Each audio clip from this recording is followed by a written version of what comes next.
Hello Anshan family, welcome to my dream world. आज से हम नई कहानी स्टार्ट करने वाले हैं। कहानी का नाम है डेविल सीईओ। कहानी के ऑथर है रुई जी। ये स्टोरी आपको ईजान फैन फिक्शन पर मिल जाएगी। पार्ट 1 को स्टार्ट करते हैं। जान को चिड़चिड़ापन महसूस हुआ। उसने शावर चालू करते हुए अपने आप को धीरे से शांत किया।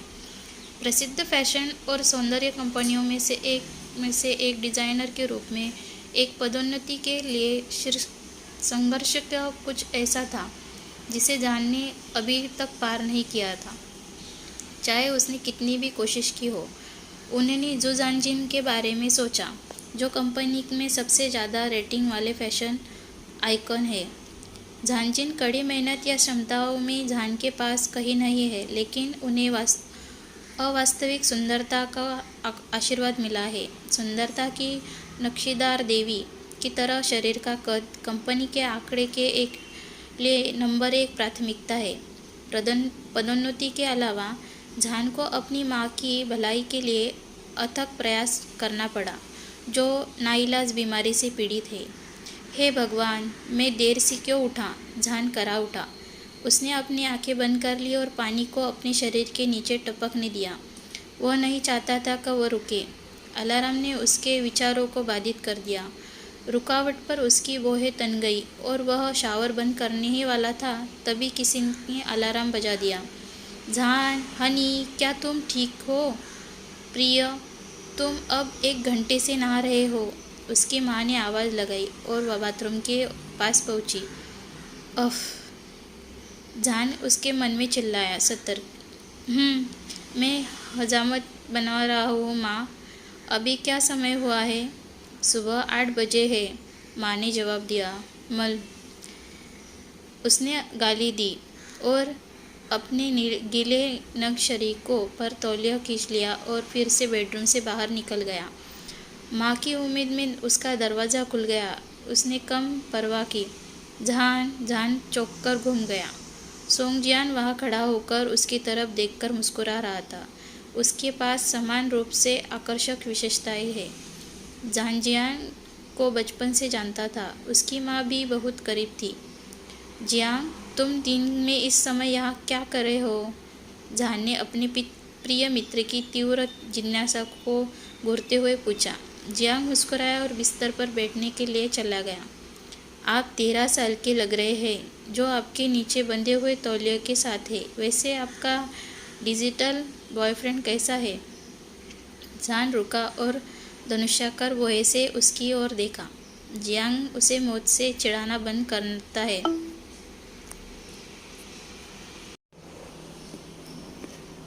जान रुका और धनुषाकार वोहे से जियांग की ओर देखा। जियांग मौत के चिढ़ाना पसंद करता था। वह बिल्कुल ठीक है, धन्यवाद मिस्टर सोंग। जहान ने उसे अपने नाम से संबोधित किया करते हुए भेज दिया। मैं सिर्फ एक अच्छा दोस्त हूँ। मेरा मतलब है कि आप उसे कैसे भरोसा कर सकते हैं जिसे आपने कभी देखा ही नहीं, वीडियो कॉल तक नहीं किया। मुझे नहीं लगता कि वह ऑनलाइन डेटिंग सामान कर सकता हो। अगर वह शारीरिक रूप से, मुझे नहीं पता, अदृश्य, इससे भी बदतर, डिक्लेस।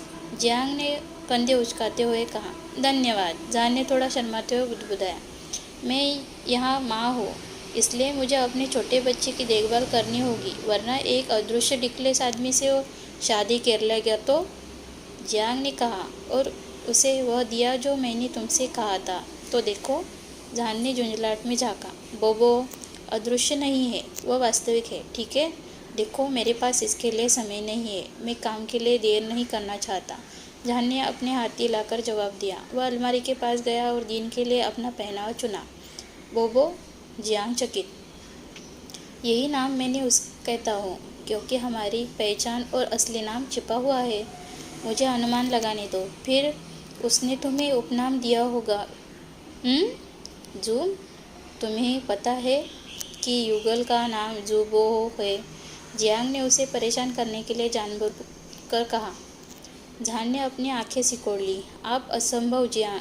अच्छे अंडरवियर, हालांकि मैं उनमें से एक को चुराने जा रहा हूँ। दुख की बात है कि आप बोबो इतना वास्तविक नहीं है कि आप उसे पहनकर उसकी झलक पा सके। आप जानते हैं, इससे पहले कि आप दोनों गंदे हो जाए, जियांग ने कहा। ठीक है, मुझे परवाह नहीं है। अगर आपको लगता है कि मैं पागल हो रहा हूँ या कुछ भी, लेकिन वो असली है और वो मुझसे उतना ही प्यार करता है जितना मैं उससे प्यार करता हूँ। इसलिए जीवन प्राप्त करें। जहान गुस्से में अपने ड्रेसिंग मिरर पर जियांग के प्रतिबिंबों को देखकर गुस्सा हो रहा था।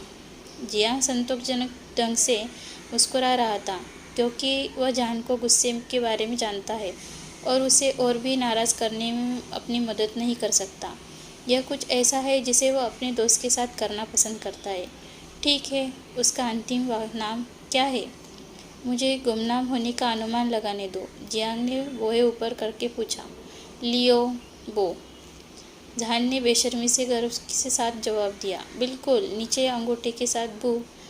अपने आप को पकड़ो लड़के, मैं समझाता हूँ। आप बीमार है, जियांग कहता है। जियांग दिल खोलकर हंसा। जहान का फ़ोन असीमित पॉप अप सूचनाओं के साथ कंपन करता है। उसने उसे बिस्तर पर गिरा दिया। शावर में जाने से पहले जियांग ने फ़ोन स्क्रीन पर नज़र डाली। शैतान की बात करते हुए, वह वास्तव में स्वामित्व वाला प्रकार है। उसने 1 मिनट में यह सब टाइप किया। जहान ने बिस्तर पर गया और उसके चेहरे पर चेतावनी भरे निगाहों से अपना फ़ोन उससे छीन लिया। मुझे मत मारो, जियांग चकित हो गया। जहान ने अपना सिर हिलाया। वह जियांग के बगल में बिस्तर पर बैठ गया और अपने पैरों को अपने स्नीकर्स में डाल दिया और कमरे से बाहर निकलने से पहले अपनी उंगलियों को अपने फ़ोन स्क्रीन पर चिपका दिया। अरे, मैं अभी यहाँ हूँ, जियांग चिल्लाया। टाइम स्किप होता है। कंपनी जाने के रास्ते में वह एक इंस्टेंट कॉफ़ी लेने के लिए अपने पसंदीदा कैफ़े के पास रुका, लेकिन फिर भी उसका फ़ोन सूचनाओं से बजे ही जा रहा था, बंद होने का नाम ही नहीं ले रहा था। अभी नहीं बोबो, जहान ने अपनी जेब से अपने फ़ोन को निकालते हुए बोला। वह अपने अन्यास की ओर जा ही रहा था, एक कप कॉफ़ी लेने के लिए, और एक व्यक्ति से टकरा गया। वह अपने संतुलन खो बैठा और नीचे गिर गया। दुर्घटना के कारण अंततः कॉफ़ी फैल गई और अजनबी के महंगे सूट पर दाग लग गया। जहान ने अपने सामने धुंधली छवि को देखा। उसका सिर खराब हो रहा था। धीरे धीरे उसकी नज़र अपने फ़ोन के टूटे स्क्रीन पर गई। आह, फिर से नहीं, वो रोया और एक स्पष्ट दृश्य प्राप्त करने के लिए अपना चश्मा उठाया। आदमी का कद डरावना था। उसका चेहरा अब तक के सबसे गर्म के लिए गुजर सकता था। फिर भी वो धीरे धीरे उसकी आंखें उस सफ़ेद सूट पर दाग के बड़े नक्शे पर चली गई। ओह तेरी, मुझे बहुत खेद है। जहान जोर से हाँफने लगा और दाग को साफ करने के लिए अपने पैरों पर चढ़ गया, लेकिन अजनबी ने उसे रोक दिया। आप अंधे हैं? तुम्हारे पास मुसीबत के लिए 4 आंखें हैं अपने सिर में, जहान ने जोर से शाप दिया, पूरी तरह से अच्छी तरह से जानते हुए कि उसने लिए क्या मुसीबत है। यह सब तुम्हारी गलती है बोबो, जहान ने उसके सिर में चिल्लाया। यह सब तुम्हारी गलती है, 4 आंखें। एंग्री बर्ड स्ट्रेंजर ने उसके साथ तालमेल बिठा लिया। मुझे खेद है सर, ईमानदारी से मैं माफ़ी मांगता हूँ। मैं भाग रहा था और पाठ कर रहा था, मैंने नहीं देखा। बस अपना मुंह बंद, गंदी कुतिया बंद रखो। प्लीज़ मुझे दाग साफ करने दो। क्या आप इस प्राकृतिक डमी हैं या आपके माँ वेश्या के आपको जीन दिया है? अब नाराज़ होकर जहान वापस आ गया। पूरे सम्मान के साथ सर, यह सिर्फ मेरी गलती नहीं है, आप भी सावधान नहीं थे, अपने फ़ोन से चिपके हुए, याद है? और मैं आपको अपनी माँ को अपमान नहीं करने दूंगा, उनका इससे कोई लेना देना नहीं है। उसका गुस्सा उस आदमी के लिए एक आश्चर्य रूप में आया, लेकिन उसका चेहरा अभी भी ठंडा और अभिव्यक्तिहीन था। आपकी मदद की ज़रूरत है, शायद एक मस्तिष्क और नेत्र गोलक की एक और जोड़ी। उसने इस बार अपने चेहरे पर एक कठोर अभिव्यक्ति के साथ एक निष्कर्ष निकाला, अपने दाहिने हाथ को अपनी जेब में टिका दिया और बाएं हाथ से अपने सूट को झाड़ा। जहान एक भ्रमित बच्चे की तरह अपने मन में गणना करते हुए विस्मय से खड़ा हो गया। वेश्या, असभ्य, अजनबी बुदबुदाया और एक जानबूझकर कठोर कोयनी से धक्का देकर उसके पीछे से चला गया। उसके कंधे पर हाथ फेरा जिससे उसका संतुलन बिगड़ गया। अरे, आपको क्या लगता है कि आप क्या है? नाराज पक्षी, एंग्री बर्ड, जहान ने उसके पीछे से गुस्से से बोला, लेकिन उस आदमी ने उसे इस बात पर पूरी तरीके से नज़रअंदाज कर दिया। फिर भी जहान को कोसते हुए उस करीब से देखा। वह सड़क की दूसरी तरफ चला गया। एक आकर्षक कार खड़ी हुई थी। एक वर्दी वाले कपड़े पहने हुए आदमी धनुष्य से उसके लिए दरवाज़ा खोला। जैसे मैंने अनुमान लगाया था, एंग्री बर्ड किंग है, बिगड़ेल सड़ा हुआ बच्चा है। भगवान, मुझे उससे नफरत है। जहान ने अपने सिर हिलाते हुए कहा। टाइम स्किप होता है। जैसे ही कंपनी में गया, वह अपने कोने में चला गया। मैं यह सोचकर चिंतित हो गया था कि तुम यहाँ कभी नहीं आओगे। जहान ने अपने बालों को अपने चेहरे से हटा लिया और अपनी कलाई की घड़ी पर नज़र डाला। मैं सिर्फ 2 मिनट से देर हो, हाउशुआन, उसने अपनी हंसी मजाक के साथ विरोध किया, जबकि वह अपनी जेब में इसको झाड़ रहा था और बेदम होकर फाइलों को व्यवस्थित कर रहा था। उसे लग रहा था कि हाउशुआन अभी भी उसे घूर रहा था, इसलिए उसने जितना हो सके उतनी आँखों को न मिलने की कोशिश की। इस तरह वह दिन इन पिछले वर्षों के लिए अपने छोटे से क्रश के बारे में उसे कबूल करने से बचने में सक्षम था।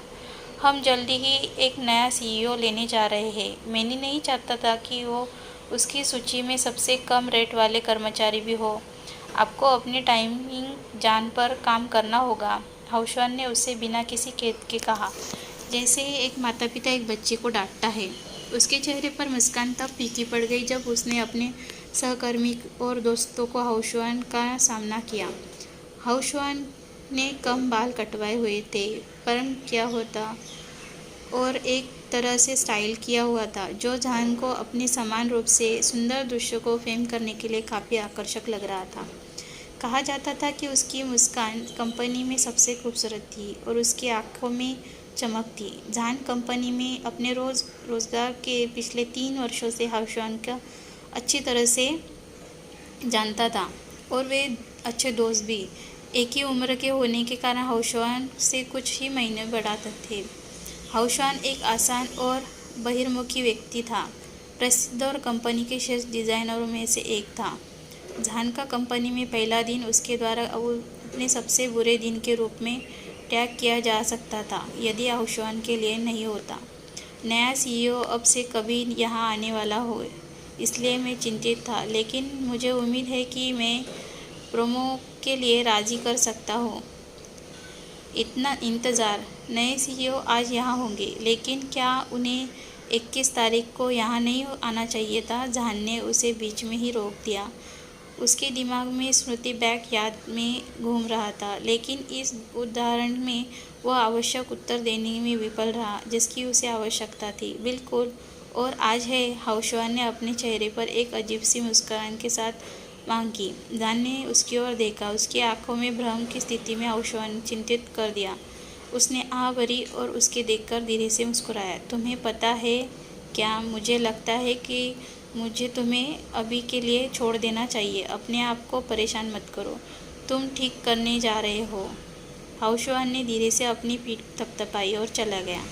जहान ने औचित रूप से सिर हिलाया। जब उसने उसे अपने कार्यालय में लौटते हुए देखा तो उसने मुस्कुराहट को मजबूर कर दिया। जहान को अपने आश्चर्य से उभरने के लिए एक पल लगा और अपना काम जारी रखा। उन्होंने संभावित साक्षात्कारों का अध्ययन किया और कुछ लोगों के लिए चुने जाने की प्रार्थना की जो सीईओ के लिए काम करना जारी रखेंगे। एक अतिरिक्त कर्मचारी को सबसे कम रेटिंग वाले कर्मचारी के रूप में वह केवल प्रार्थना और आशा कर सकता था। जहान के जाने के पहले बड़ा प्रवेश द्वार खुला। उसने काले सूट में एक आदमी को देखा जो उसके बगल में इमारत में प्रवेश कर रहा था। तो दो गंभीर दिखने वाले बड़े आदमी वर्दी और काले रंग के शेड में थे। उनका ध्यान खींचा गया, लेकिन संदेह में जहान स्पष्टीकरण के लिए उसे वापस देखा। उसका दिमाग उसके आदमी, चौड़े कंधे, छोटी कमर और दुबले कुलों को दर्ज कर रहा था।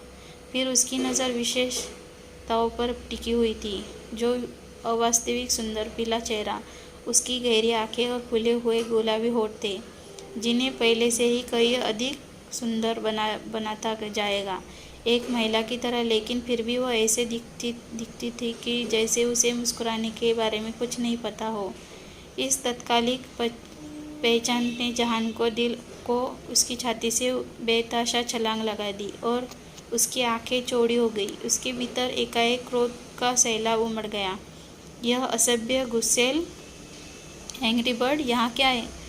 जहान ने उससे पीले शैतानी रूप से सुंदर चेहरे और विशाल ऊंचाई को कहीं भी जानता होगा। उसे याद आया कि कुछ मिनट पहले वह एक कैफे के सामने उसे टकराया था। उस आदमी ने उसे जमकर खरी खोटी सुनाई और उससे इस तरह की बातें की। जहान पूरी तरह से अच्छी तरह से जानते हुए कि अपने शब्दों को पागल नहीं हुआ था कि वह अभी भी गलती पर है।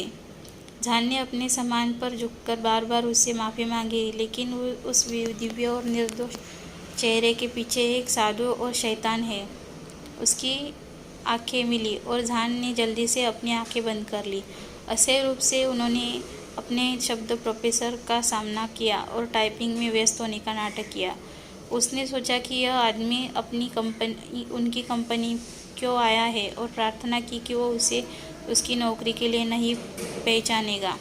तभी वर्तमान प्रबंधक शिवकिंग अपने कार्यालय से बाहर चले गए और माफ़ी में अपना हाथ लहराते हुए संपर्क किया। आपका स्वागत है श्री वांग। मैं आपको प्रतीक्षा कराने के लिए ईमानदारी से क्षमा चाहता हूँ सर। मैं आपको सभी से मिलवाता हूँ। जहान का दिल तेजी से दौड़ पड़ा। परिचय के साथ क्या है? क्या वो हो सकता है? आज के लिए बस इतना ही दोस्तों।